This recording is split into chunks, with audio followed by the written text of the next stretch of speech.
Hi friends, அனைவருக்கும் வணக்கம். காலையில் 6 o'clock எங்கள் வீட்டு மாடியில் எவ்வளோ காக்கா பாருங்கள். டெய்லியுமே மொட்டை மாடியில் 6 மணிக்கு பார்த்திங்கன்னா ஒரு 100 காக்கா எங்கள் வீட்டு மாடியில் வெயிட் பண்ணிகிட்ருக்கோம். ஏன்னா நாங்கள் வந்து டெய்லி வந்து காலையிலே காக்காவுக்கு வந்து காராபூந்திலாம் வச்சு பழகிட்டாங்க. அதுக்காக காலையில் எங்கள் மாமனார் மாடிக்கு போயிட்டு அந்த காராபூந்தியை காக்காவுக்கு வச்சுட்டு அதுக்கப்புறமா தான் அவர் வந்து வெளியே கடைக்கு எங்கேயுமே போவார். அவர் வர வரைக்கும் கத்திக்கிட்டே இருப்பாங்க. அவ்வளோ காக்கா வந்து காலையில் இருக்கும். ஸோ காலையில் எடுத்த வியூ தான் நான் நியூ இயர் அன்னைக்கு போட்ட கோலத்தை இன்றைக்கி உங்கள் கூட ஷேர் பண்ணிக்கிறேன். இந்த வீடியோ வர ரொம்ப லேட் ஆகிடுச்சு, சாரி ஃப்ரெண்ட்ஸ். நான் பொங்கல் ஷாப்பிங் வீடியோ போட்டிருந்தேன் எடிட் பண்ணி. சரி, இதை பொறுமையாக நம்ம போட்டுக்கலாம். நம்ம வீட்டில் வந்து எப்போவுமே நான் பூஜை பண்ணுறதை உங்கள் கூட நிறைய டைம் ஷேர் பண்ணியிருக்கேன். ஸோ அதனால் என்ன பண்ணேன், இந்த வீடியோவை நான் அப்படியே ஹோல்ட் பண்ணிவிட்டு நான் உங்களுக்கு பொங்கல் ஷாப்பிங் வீடியோவை வந்து அப்லோட் பண்ணியிருந்தேன். ஸோ நம்ம வீட்டில் வந்து பார்த்திங்கன்னா பைரவராக இருக்கிறது நாய் பைரவரை சொல்வோம். ஸோ அவரை கல்லெடுத்துலாம் அடிச்சுறது திட்டுறது இதெல்லாம் நான் பண்ணவே மாட்டேன். கூப்பிட்டு என்கிட்ட இருந்தால் ஒரு 2 பிஸ்கெட் போடுவேன்.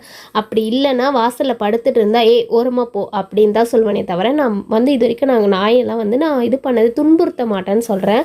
ஸோ அது போல் தான் காக்காவும் என்ன சொல்கிறேன்னா, காக்கா ரூபத்தில் இறந்து போனவங்களும் நம்ம வீட்டை வந்து பாதுகாத்துட்டு நம்ம வீட்டாண்டே உட்காந்து ஒரு பிடி சாதம் சாப்பிட்டு போவாங்க. அதே போல் தான் பித்ருக்கள்னு சொல்லுவாங்க அவங்கள. அது மட்டும் இல்லாமல் சனி பகவானும் பார்த்திங்கன்னா ஒரே ஒரு காக்காவுக்கு மட்டும் ஒத்த கால் தான் இருக்கும், ஒரு கால் உடஞ்சிருக்கும். அந்த காக்காவும் எப்போவுமே சுற்றிக்கிட்டே இருக்கும் நம்ம ஏரியாவில், அதாவது நம்ம வீட்டு மாடியில். அப்போ அந்த காக்காவை நாங்கள் சனி பகவானாக நினச்சி அவருக்காக தான் அதெல்லாம் வைப்போமே. இங்கே வந்து பூசணி பூலாம் நிறைய பூக்குங்க. அழகாக கோலம் போட்டு நம்ம ஏரியாவில் மாடு சாணம்லாம் நிறைய கிடைக்கும்.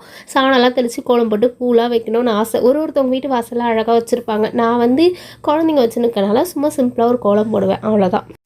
எப்போவுமே போல் ஃப்ரைடே ஆனாமே இந்த வாசலில் எப்போவுமே கோலம் போட்டுருவேன். ஆனால் ஃப்ரைடே ஆனால் மறக்காமல் துளசி பூஜை பண்ணிவிடுவேன். 4 கற்கண்டு வச்சுட்டு ஒரு கிளாஸ் தண்ணி வச்சுட்டு பூ போடுவேன். அதுக்கப்புறம் என்ன பண்ணுவேன், கோலம்லாம் போட்டுட்டு 2 ஊதுவத்தி ஏற்றி வச்சு சாமி கும்பிட்டுட்டு அதுக்கப்புறம் நான் என்னோடய வேலையெல்லாம் செய்வேன். எப்போவுமே வாசலை வந்து இப்படி மங்களகரமாக வச்சுக்கிறது எனக்கு ரொம்ப பிடிக்கும். அது எனக்கு பழகி போச்சு. ஒரு 3 இயர்ஸாகவே இந்த இடத்துல நான் பூஜை பண்ணுறேன், நல்லா குட் வைப்ஸாக இருக்குது அப்படின்றதுக்காக தான். அதேமாதிரி நான் வாசல்லையும் வந்து பொட்டு வச்சு கோலம் ஃப்ரைடே ஆனால் இப்படி தான் நான் யூஸ் பண்ணுவேன். முக்கியமாக ஒரு விஷயம் நான் என்ன சொல்லணும், இப்போ வந்து 2000 ஃப்ரெண்ட்ஸ் எனக்கு இருக்கீங்கன்னு வைங்களேன். அந்த 2000 ஃப்ரெண்ட்ஸுமே ரெகுலராக என்னோடய பூஜா வீடியோஸ் கண்டிப்பாக பார்க்குறாங்க. அப்படி இருக்கும்போது ஒரு சில தகவலை நம்ம ஷேர் பண்ணிக்கலாம். நல்ல விஷயம் நம்ம மனசால் நீங்கள் என்ன நினைக்கிறீங்களோ அது கண்டிப்பாக சக்ஸஸ் அடையும். அதை நீங்கள் பூஜை பண்ணுறதுனால தான் எனக்கு அடையுதா அப்படிலாம் கேட்காதீங்க. மற்றவங்கள பற்றி நம்ம என்றைக்கு நினைக்காம நம்ம விஷயத்தை மட்டும் நம்ம ஃபோக்கஸ் பண்ணுறோமோ அன்றைக்கே நமக்கு வெற்றி வந்து கண்டிப்பாக கிடைக்கும்னு சொல்லுவாங்க. அதாவது நம்மளுடைய மனசோட அலை இருக்குது தெரியுமா, அது வந்து அலைப்பாயும், ஆசைகள் அதிகமாக இருக்கும். இந்த மனசை வந்து கண்ட்ரோல் பண்ணவே நம்மளால் முடியாது. யார் ஒருத்தர் மனசை கண்ட்ரோல் பண்ணுறாங்களோ அவங்களால மட்டும்தான் எல்லாத்தையும் சக்ஸஸ் பண்ண முடியும்னு சொல்லுவாங்க. ஸோ பிறரை பற்றி அதிகமாக திங்க் பண்ணுறத பேசுறதுமே தவறு. என்னை பொறுத்த வரைக்கும் பேசலாம், பேசாமல் இல்லை, ஜாலியாக பேசலாம், ஃப்ரெண்ட்லியாக பேசலாம். டீப்பாக அவங்கள பற்றியே பேசிகிட்டு இருக்கிறது தவறு. அடுத்து நம்ம லைஃப்பில் இப்போ நம்ம குழந்தைங்க வச்சுருக்கோம், வேலைக்கு போயிருப்போம், இப்போ வேலைக்கு போகாமல் இருக்கோம், ஏதாவது ஏர்ன் பண்ணணும்னு நினைப்போம், இல்லை நம்ம ஹஸ்பண்ட்க்கு சப்போர்ட் பண்ணலாம்னு நினைக்கிறோம், இல்லை ஃப்யூச்சரில் நமக்காக ஒரு 10 ரூபா சேர்த்து வச்சுக்கினா நம்ம பசங்களாம் வளர்ந்ததுக்கப்புறம் வந்து அம்மா எனக்கு இது வேணும் அது வேணும் அப்படின்னு நம்ம பையன் கேட்கலாம், பொண்ணு கேட்கலாம், யார் வேணால் நம்ம அம்மா அப்பா கேட்கலாம், நம்ம கொடுத்து உதவலாம்ல. அதுக்காக மட்டும்தான் நம்மளுடைய வயசில் நம்ம ஏதாவது ஒரு ரூபா சம்பாதிக்கணும்னு நான் எல்லாருக்கும் ஃப்ரெண்ட்லியாக நான் வந்து சொல்கிறேன். ஸோ நீங்கள் வந்து உங்கள் ஹஸ்பண்டை டிபெண்ட் பண்ணியிருக்கும் போது அவருக்கும் கஷ்டமாக இருக்கும் இல்லையா, அவரும் ஃபேமிலியை ரன் பண்ணணும், எல்லாத்தையும் பார்க்கணும். நம்மளாம் வந்து நமக்கு வந்து டேலண்ட் இருக்குது, வீட்டில் இருக்க பெண்களுக்கு வேலை வாய்ப்புலாம் அதிகமாக இருக்குது. நம்ம அதை வந்து பயன்படுத்திக்க மாட்டோம். நம்ம வந்து கிராஃப்ட் மாதிரி வீட்டிலேயே எல்லாமே பண்ணி விற்கலாம், கொள்ளலாம், சேல்ஸ் பண்ணலாம், என்ன வேணால் பண்ணலாங்க. நம்மளுடைய திறமை தான், நம்மளால் முடியும்னா நம்ம இறங்கி செய்யலாம். அதுவும் இல்லாமல் ஃபஸ்ட்டு நம்ம ட்ரை பண்ணலாம். ஃபஸ்ட்டு ட்ரை பண்ணுங்கள், சக்ஸஸ் ஆகுதா பாருங்கள், அதையே கண்டினியூ பண்ணுங்கள். மற்றபடி நான் வந்து என்ன சொல்கிறேன்னா, ஒரு என்னைக்கு உழைப்பு போட்டு ஒரு விஷயத்தில் நீங்கள் இறங்கி செய்கிறீங்களோ கண்டிப்பாக அதுக்கான பலன் உங்களுக்கு கிடைக்கும். நான் வந்து இந்த பூஜை வந்து எப்போவுமே செவ்வாய்க்கிழமை வெற்றிலை தீபம் போட்டு ஏற்றுவேன், சஷ்டியில் ஏற்றுவேன், கிருத்திகையில் ஏற்றுவேன். இது எனக்கு பழகி போச்சு. ஸோ சிம்பிளாக பூஜை பண்ணுறேன்னா இப்படி தான் பண்ணுவேன். வீட்டில் இருக்க தோட்டத்தில் இருக்க பூவெல்லாம் பறித்து செம்பருத்திலாம் பறித்து போடுவேன். இது வந்து மேல் மருவத்தூர் போயிட்டு வந்த பிரசாதம் நம்ம பக்கத்து வீட்டில் அக்கா வந்து கொடுத்துருந்தாங்க. அதுவும் கரெக்டாக நான் வெள்ளிக்கிழமை அன்றைக்கி சாமி கும்பிடத்துக்காக ரெடி பண்ணியிருந்தேன். அன்றைக்கி தான் அக்கா எடுத்துகிட்டு வந்து பிரசாதம்லாம் கொடுத்துட்டு போனாங்க. ஸோ நமக்காக வந்து வீடு தேடி வந்த பிரசாதம் வெள்ளிக்கிழமை அன்றைக்கி ஆத்தாலே நம்ம வீட்டுக்கு வந்த மாதிரி நான் நினச்சிக்கிட்டேன். ஸோ சாமிலாம் கும்பிட்டுட்டு அண்ணா மலைக்கு போயிட்டு வந்ததை நான் ஷார்ட் வீடியோவில் போட்டிருந்தேன். எனக்கு என்னெல்லாம் வாங்கிட்டு வந்து gift கொடுத்தாரு அப்படின்றத ஷார்ட் வீடியோ நான் அதை உங்களுக்கு லிங்க் வைக்கிறேன் பாருங்களேன். ஏன்னா நான் அதை வந்து பெருசாக எடுக்கல, சும்மா சிம்பிளாக தான் எடுத்தேன். எல்லாரும் ஐயப்பன் கோயிலுக்கு போயிட்டு என்ன பிரசாதம் கொடுப்பாங்க, எனக்காக ஸ்பெஷலாக 2 விளக்கு வாங்கிட்டு வந்தார். அதை நான் ஷார்ட்டில் காட்டுறேன், நீங்கள் கண்டிப்பாக பாருங்கள். ஸோ ஒவ்வொரு வெள்ளிக்கிழமையும் நான் இப்படி தான் சுத்தமாக தொடச்சி க்ளீன் பண்ணி பூஜை பண்ணி விளக்கேற்றுவேன். மாதத்தில் ஒரு நாள் கண்டிப்பாக சாம்பிராணியெல்லாம் போடுவேன். லக்ஷ்மி தாயாருக்கு எனக்கு எப்போ வந்து ரொம்ப டைம் இருக்கோ அப்போ வந்து அவங்கள அழகாக அலங்காரம் பண்ணி அபிஷேகம் பண்ணி பூஜை பண்ணி வேண்டிக்குவேன். நமக்கு வந்து எல்லா செல்வமும் நிலை பெற்று இருக்கணும், எந்த செல்வமும் குறையக்கூடாது, என் குழந்தைங்களுக்கும் கல்வி செல்வம் நல்லா கிடைக்கணும் அப்படின்றது தான் என்னுடைய மிகப்பெரிய வேண்டுதலாக இருக்கும். பூஜை பண்ணுறது நமக்குமே மனசுக்குமே ஒரு சந்தோஷமாக இருக்கும். நம்ம அழகாக பண்ணுறோம், அழகாக செய்கிறோன்றது நம்ம மனசு திருப்திக்காக செய்கிறது தான்.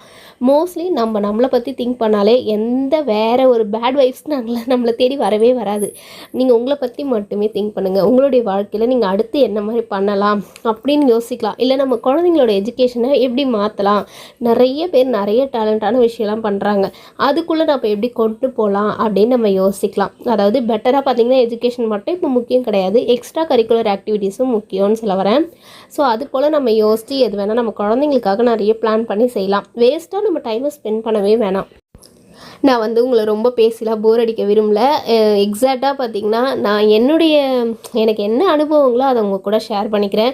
வாழ்க்கையில் வந்து கசப்பு இனிப்பு ரெண்டுமே இருக்கும்னு சொல்லுவாங்க. அது போல் எல்லாத்தையும் வந்து நம்ம வந்து ஃபேஸ் பண்ணி ஏற்றுக்கணும். அப்போ தான் நமக்கு லைஃப்பில் வந்து எவ்வளோ கடவுள் வந்து நம்மளை சோதிச்சு பார்ப்பாராம். ஏன்னா ஒரு நல்ல விஷயம் நமக்கு நடக்கிறதுக்கு முன்னாடி பல சோதனைகள் தடைகளை தாண்டி தான் நமக்கு அதை கொடுப்பாராம். அதாவது அவங்க வந்து இதை ஏற்றுக்கிறாங்களா, இவங்க தாங்குவாங்களா அப்படின்னு சொல்லி எல்லாத்தையும் டெஸ்ட் பண்ணிவிட்டு நம்மளை வந்து செலக்ட் பண்ணுவாராம். அது போல் தான் என்னை வந்து ரொம்ப கஷ்டப்படுத்தினார். அதுக்கப்புறம் இப்போ நான் நல்லா இருக்கேன்னா அது காரணமே உண்மையாக சொல்கிறேன் என்னோடய ப்ரேயர். நான் கும்புற கடவுள். எப்போவுமே ப்ரே பண்ணிக்கோங்க, அந்த கடவுள் கண்டிப்பாக உங்களுக்கு துணையாகவே இருப்பார். நீங்கள் என்ன நினைக்கிறீங்களோ அதை உங்களுக்கு வந்து நடத்தி கொடுப்பாரு. ஸோ இது வந்து நான் அலிஸ் போனப்போ எடுத்த கலர் பொடி தான். ரொம்ப கண்ணுக்கு அட்ராக்ஷனாக இருக்குங்க. நான் கோலம் போடுறேனோ இல்லையோ கலரே, நீங்களாம் கேட்பீங்க இது கலரே போட மாட்டேது எதுக்கு கலர் பொடி வாங்குதுன்ட்டு. நான் கலர் போடுவேங்க, அதாவது நல்ல நாளில் மட்டும்தான் கலர் போடுவேன். இப்போ நியூ இயர்க்கு போட்டால அந்த மாதிரி பொங்கலுக்கு போடுவேன். அந்த மாதிரி என்னைக்காவது என் பசங்க வந்து போடுமான்னு சொன்னால் போடுவேன். என்னால் காலையில் கொசு செம்மையாக கடிக்குதுங்க. கோலம் போடுறது பெரிய விஷயம் இல்லை, இந்த கொசு கிட்ட கடி வாங்க முடியல. நம்ம உடம்புல இருக்கிற பிளட்டெல்லாம் உறிஞ்சி எடுத்துடுது அது. அதனாலே எனக்கு வந்து சிம்பிளாக ஒயிட்டில் கோலம் போட்டு வந்துடுறேன். கலர் கொடுக்கறதுக்குள்ளே ரொம்ப அந்த பனியில் வர நின்று கொடுக்கவே முடியல. ஏன் நம்ம ஏரியாவில் இவ்வளோ கொசுனா, இங்கே நிறைய மாடு இருக்கா, மாட்டு சாணம்லாம் இங்கே நிறைய இருக்கும். அதனால என்ன பண்ணால் அந்த ஈரப்பத பூமி ஈரமாகவே இருக்கிறதுனால இங்கே கொசு உற்பத்தி நிறைய வருது. காலையில் எழுந்து பனியில் வந்து இந்த கொசு கடியில் வந்து கலர் போடுறது ரொம்ப கஷ்டமாக இருக்குது. அதெல்லாம் நைட்டு போடக்கூடாதுன்னு சொல்கிறாங்க. காலையில் எழுந்து மங்களகரமாக வாசல் தைச்சி கோலம் போட்டு விளக்கேற்றினா ரொம்ப ரொம்ப சுபிக்ஷமாக இருக்கும். ஸோ இந்த vlog இதோட முடிச்சுக்கலாம் ஃப்ரெண்ட்ஸ். மறக்காமல் லைக் பண்ணி ஷேர் பண்ணி சப்ஸ்கிரைப் பண்ணிக்கோங்க. பாய்.